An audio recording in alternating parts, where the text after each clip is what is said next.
Bonjour, me voici de nouveau pour une analyse sur aviation Latécoère que je suis depuis plusieurs années, plusieurs mois. Et nous avons fait une belle tête et épaules l'année dernière et j'ai des alertes dessus. Et voilà, je vous livre mon analyse. Alors, elle n'est pas préparée, je la fais telle que j'ai remarqué et vous allez voir qu'il y a des choses intéressantes sur le plan graphique. C'est de l'analyse graphique pure et dure, y compris avec les chandeliers. Bien, alors, notre titre donc est ici, donc 2017. On a profité donc de cette belle envolée. L'objectif était atteint, parfait, bien. Depuis, on avait une tendance baissière jusqu'en décembre dernier.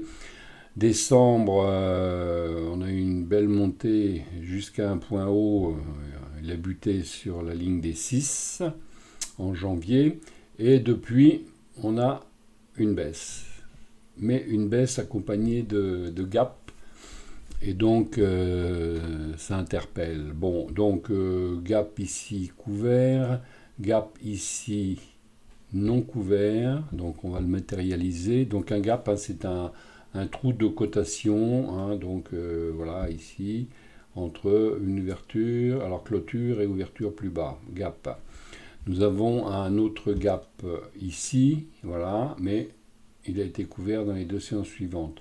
Nous avons un autre gap ici, voilà, qui a été couvert aussi dans les séances suivantes, voilà. Et j'ai mon alerte ici qui s'est déclenchée parce qu'on est passé en dessous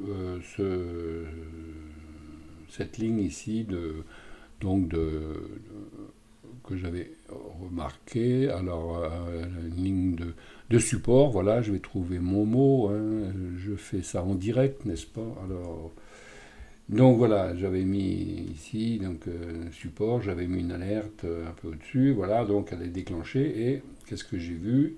J'ai vu que donc le 2 mars, on a fait une belle chandelle baissière.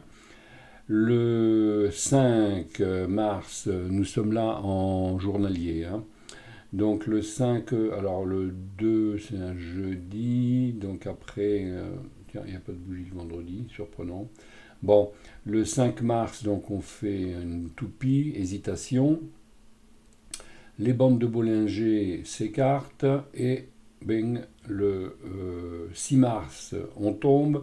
Et le 7, c'est-à-dire il y a 3 jours, on fait encore une bougie toupie, bougie d'hésitation. Bon.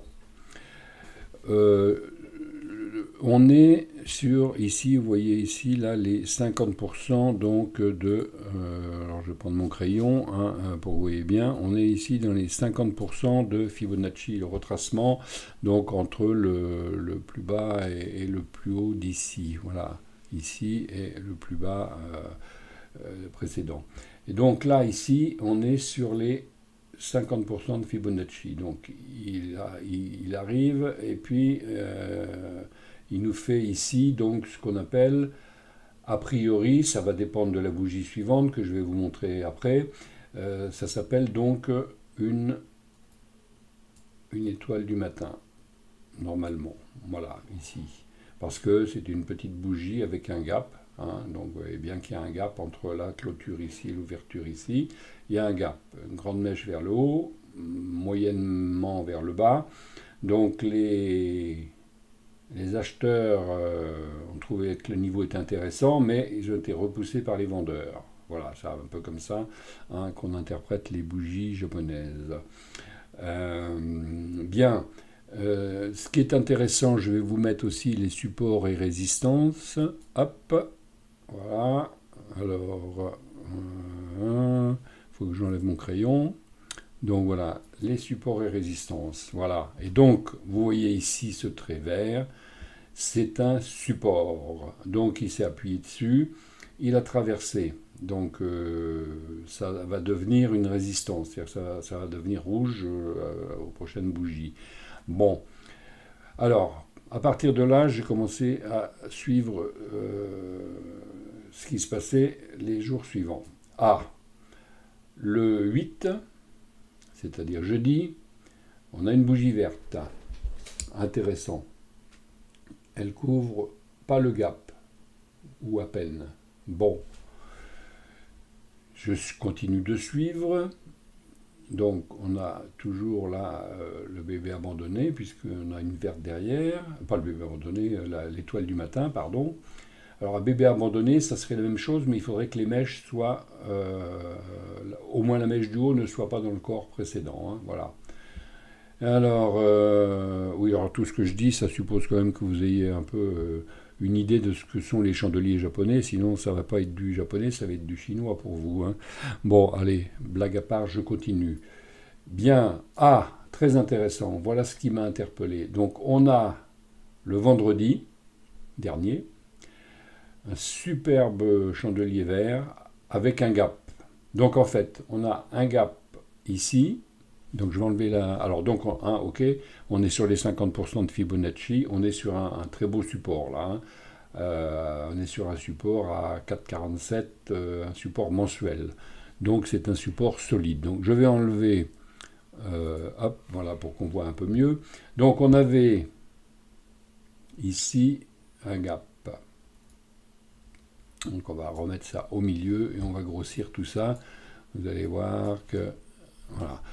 Bon, nous prenons un rectangle et donc on avait donc bien deux gaps coup sur coup. Un gap.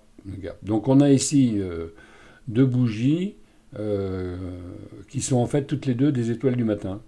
Voilà, hein, puisqu'elles sont détachées du cours suivant. Une étoile du matin baissière et une étoile du matin haussière. Et quelle hausse, hein, dans la journée, hein, on est passé de 4,42 à 4,70. Hein. Et on a été touché un peu là-haut. Bon, je vais enlever mon niveau d'alerte qui nous... Hop, supprimer, voilà, qui nous perturbe un peu. Alors, pourquoi je suis en train de regarder la TECOR? Parce que, bien sûr, je vais certainement entrer dessus dès lundi, avec un stop qui sera ici, voilà. Donc en fait, on va mettre un pourcentage entre ici et en admettant que lundi ça ouvre pas sur un gap, mais ça ouvre à peu près ici et on arrive à peu près à 8%. C'est ce que je tolère quand je passe un ordre sur mon PEA. Je mets toujours 8% de retracement. Alors pas sur tous les titres, mais sur les titres comme ça qui ont beaucoup bougé. Et voilà, donc sur celui-ci, je vais mettre un retracement. Bon, en général, je mets maxi 8%, donc on y est quasiment. Voilà, bon. Alors, on va supprimer la ligne pourcentage. Et donc, cette ligne ici, cette figure ici, donc annonce effectivement un retournement à la hausse. Alors, il y a donc d'autres signaux, puisque bon, on approche donc du SAR. Les petits points, c'est le SAR, qui donne donc des signaux de retournement. Donc, ça donne un point de résistance. Donc, si on le coupe, il va y en avoir un autre en bas qui va donner une impulsion haussière. Et donc on a ici quelque chose d'intéressant, c'est le fameux TDI, Trader Dynamic Index, qui alors est complètement resserré et qui monte un croisement franchement à la hausse. On a ici cet indicateur SMTP qui était dans le rouge, donc on était vraiment au plus bas du plus bas du plus bas. Et d'après lui, hein, puisque c'est rouge ici, et qui coupe aussi à la hausse. Hop. Ah, il coupe à la hausse. Et ce qui est intéressant aussi, évidemment, c'est que depuis que cette structure se met en place, voilà, ici, donc on a un range cassé à la baisse, on a une structure ici qui laisse annoncer éventuellement un départ à la hausse. Et pendant ce temps-là, on a ici, on voit bien, des volumes supérieurs à la moyenne. Donc ça travaille. Les vendeurs, les acheteurs, là ça y va, il y a des titres à échanger. Donc c'est pas plat comme ici, hein, on est vraiment au-dessus de la moyenne. Donc il y a des intervenants, il y a du monde qui regarde ce qui se passe sur la TECOR. Et c'est comme ça évidemment qu'on peut imaginer que ça va s'envoler ou pas.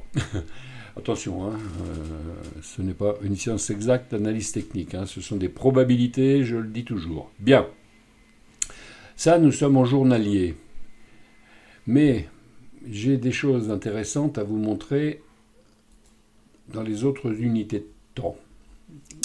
Donc dans l'autre unité de temps, on a quelque chose de très intéressant. Donc nous sommes ici, voilà. Hein, et on a un doji porteur d'eau. Non, c'est même pas un porteur d'eau, parce que porteur d'eau, il faudrait que le corps soit au milieu. Donc c'est un doji jambe longue. Pardon. On a un doji jambe longue, ce qui veut dire qu'il y a eu une bagarre entre les vendeurs et les acheteurs, mais ce sont les acheteurs qui ont gagné. Les acheteurs ont repoussé les vendeurs dans leur retranchement. C'est-à-dire que tous ceux qui ont vendu là, ici, qui sont à la vente, voudraient bien voir continuer parce que ils sont vendeurs. Bon. Et on est sur un niveau a priori intéressant qui est de 50% de Fibonacci.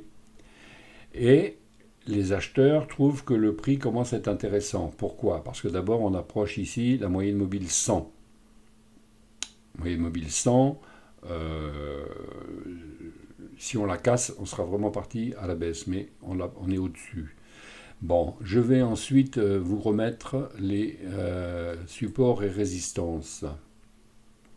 Ah, voilà. Donc, voilà notre fameux support en vert ici. Donc, vous voyez que on l'a testé, mais on est revenu dedans. Alors ça, c'est un signe de renforcement du support. Ça confirme que le support joue vraiment son rôle. C'est un support mensuel, comme vous pouvez voir ici. Donc, c'est un support qui date d'un mois. Et en général, c'est assez solide. Bon.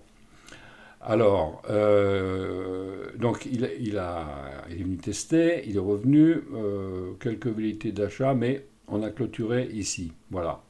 Donc, nous sommes ici avec le TDI qui est vraiment au maximum de son maximum en bas. Normalement, ça veut dire que une fois qu'il est atteint un bas, il faudra bien qu'il remonte. Il est en dessous les bandes de Bollinger de cet indicateur. Voilà. Donc il a vocation à être entre les bandes bleues pointillées, donc il a vocation à remonter. On a eu des volumes plus forts que d'habitude.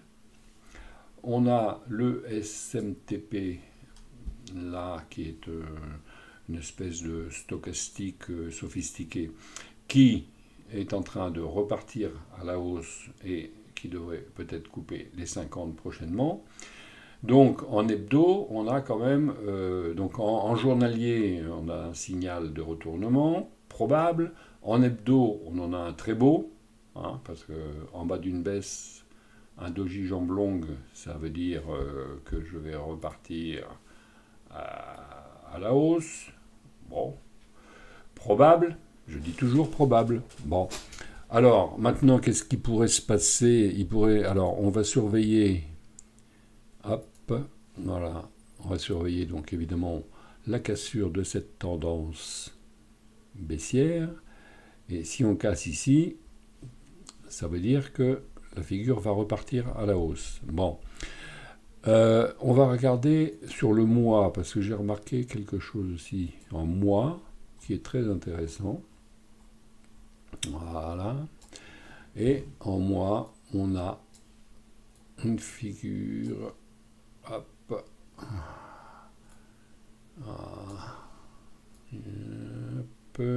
On va mettre ça à l'échelle. Voilà. On a donc une forte hausse. On a plafonné ici sur... alors, on va mettre les supports et résistants. Voilà. On a plafonné sur cette résistance-là à 6,77. Là, hein. On est redescendu et là on a fait un marteau. Ça s'appelle un marteau. Alors je parle en mois, hein. Donc ça c'est le mois de mars. Hein. Le mois de mars c'est pas fini forcément, hein. Il reste encore 30 jours. Donc soit il monte encore, il sera rouge jusqu'à éventuellement passer vert, soit il descend. Mais pour l'instant on a un marteau et il est sur la moyenne mobile 100. Voilà. Or, un marteau, c'est possibilité de retournement à 40%. Bon, c'est pas 50, 40. Donc, ça veut dire qu'il a plus de chances de continuer que de se retourner. En mois, hein, on est en mois. Hein. Le marteau est sur un support mensuel, il est sur les 50% de Fibonacci, ça suggère un retournement. Mais il faut qu'il y ait une clôture verte ici. Alors on va la simuler, elle sera peut-être pas verte, hein, mais bon. Idéalement, il faudrait... c'est pas là, supprimer, on va le mettre où il faut quand même. Idéalement, il faudrait qu'il y ait ici voilà, une espèce de bougie verte comme ça le mois prochain. Si on a cette bougie verte le mois prochain, on est parti à la hausse. Alors, qu'est-ce qu'on fait dans ces cas-là ça dépend du tempérament de chacun. Bon, ça c'est mensuel. Donc personnellement, moi, j'attends pas un mois en fonction de ce que j'ai vu avant. Mais sachant que c'est un investissement sur le PEA, enfin en ce qui me concerne, hein, ça peut valoir le coup d'attendre la bougie du mois de... déjà la clôture du mois de mars, hein, pour voir si le marteau est bon ou pas, et d'attendre la clôture du mois d'avril, et donc à partir de mai, rentrer pour le long terme. Bon. Mais on se prive du coup, si on regarde le cours ici, on se prive déjà de une quinzaine de pourcents. Voilà, bon. Hein, on se prive d'une quinzaine de pourcents si on attend. Mais bon, cela dit, après, si c'est pour en faire 30, 40, 50, bon. Je voulais vous montrer ça, donc, en mois, ce qui veut dire qu'en mois, à la clôture du mois de mars, peut-être, ça sera confirmé. Et donc, en mois, on est bon. En hebdo, donc, hein, tout ça, c'est ce qu'on avait fait avant. Vous voyez que j'ai déjà travaillé j'ai déjà travaillé ce titre, hein. On a pris 50% ici, puis après on est sorti sur stop loss classique. Donc pour revenir en hebdo, donc en mois ça se présente bien. En hebdo, on voit donc le doji, doji Jamblong s'est formé pile, hein, sur le trait rouge ici qui est calculé par le logiciel, qui est un support. Hein, donc,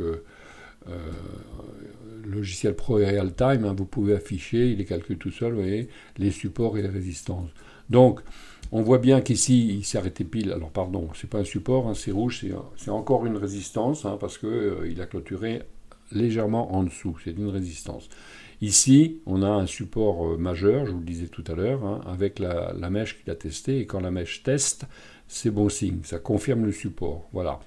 Donc, la stratégie, elle voudrait qu'on mette un ordre d'achat au marché, parce que ça peut s'envoler, hein, avec ce genre de structure ici, et ce qu'on a vu auparavant, donc en journalier, les étoiles du matin, et puis la structure les deux étoiles, une étoile du matin suivie d'une autre étoile du matin, bon, ça laisse présager qu'il pourrait y avoir un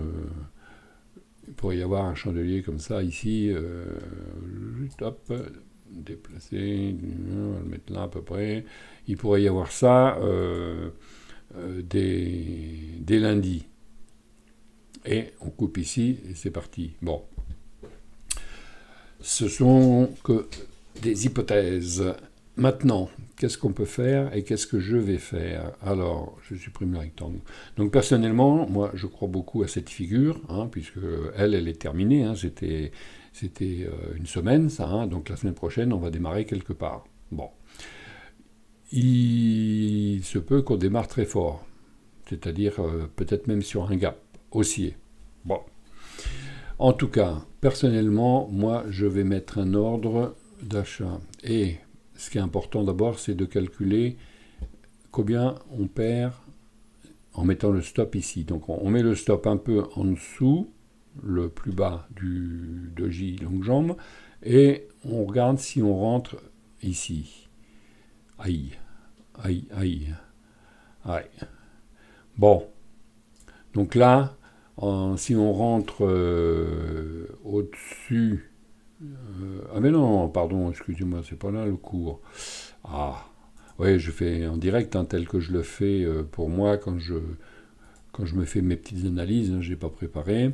Donc, bien sûr, le cours est là. Donc, on met le stop sous le doji jambe longue. Ça, c'est impératif. Hein. Il faut toujours avoir un stop. Hein, parce que ce n'est pas... Et le cours est ici. Voilà, 8, oui, c'est ce que je disais tout à l'heure. Il me faut 8. Hein. Enfin, 8, bon, 9%, disons. Hein. Mais compte tenu de la configuration, je vais quand même tenter ma chance. Mais je vais tenter ma chance avec un stop, un achat stop. C'est-à-dire un achat à ordre de déclenchement si il part au-dessus de la résistance rouge. C'est-à-dire que je vais mettre un ordre d'achat, non, pas celle-ci, la rouge ici, voilà.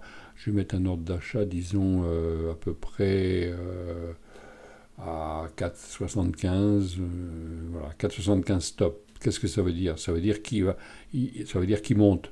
Parce que là, s'il ne part pas à la hausse, avec ça, il va partir en latéral. Bon. Donc moi, ma stratégie, ça va être ça. Hein. Je vais mettre donc un petit trait ici, voilà. Donc je vais acheter stop à peu près à 4,75. Voilà. Je vais acheter là et je vais mettre mon stop ici. Voilà. Sous le doji. Donc je vais avoir 9% à peu près de stop loss, donc de perte potentielle. Bon, maintenant, c'est bien de mettre le stop loss, c'est toujours ce qu'il faut faire, c'est savoir qu'est-ce qu'on va perdre, parce que ce qu'on va gagner, en fait, on n'en sait pas grand-chose pour l'instant. Donc on va essayer de faire une projection sur ce que l'on pourrait gagner sur ce titre. Donc on a le plus haut qui est ici et on est ici.